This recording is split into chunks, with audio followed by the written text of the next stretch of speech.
Siamo in compagnia di Pablo Granoce, ben ritrovato. Allora, siamo all'inizio di una nuova stagione, ci troviamo all'inizio della preparazione pre-campionato, in attesa naturalmente delle partite, gruppo formato da vecchi e nuovi. Che squadra si sta formando? Si sta formando una squadra forte, una bella squadra. Stiamo già lavorando su qualche idea che vogliamo ovviamente far arrivare ai ragazzi con calma. Sappiamo che nei primi giorni servono più che altro per mettere a punto la gamba, per conoscerci, per far crescere il gruppo, quindi man mano arriveremo a quello che vogliamo, ma siamo molto contenti della squadra che abbiamo a disposizione. Deve ancora uscire il girone ufficiale, però che campionato di Serie D ti aspetti?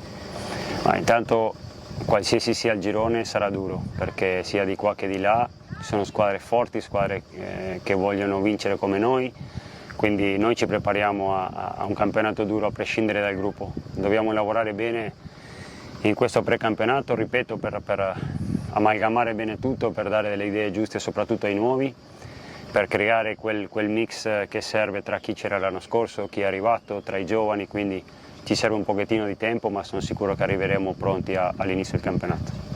E poi ci saranno anche una serie di amichevoli da qui all'inizio del campionato per testare la squadra, testare il gruppo e l'amalgama fra vecchi e nuovi, per esempio la prima amichevole di sabato 29 luglio contro l'Arzignano, contro una squadra comunque forte. Sì, sarà un bel test contro una squadra di qualità, quindi servirà tantissimo a noi per dare qualche indicazione giusta ai ragazzi, per poter vederli in una partita vera, quindi è un buon inizio. Sappiamo che sarà difficile, ma ci serve tanto in questo momento per vedere in campo quello che stiamo preparando. Ecco. Perfetto, grazie.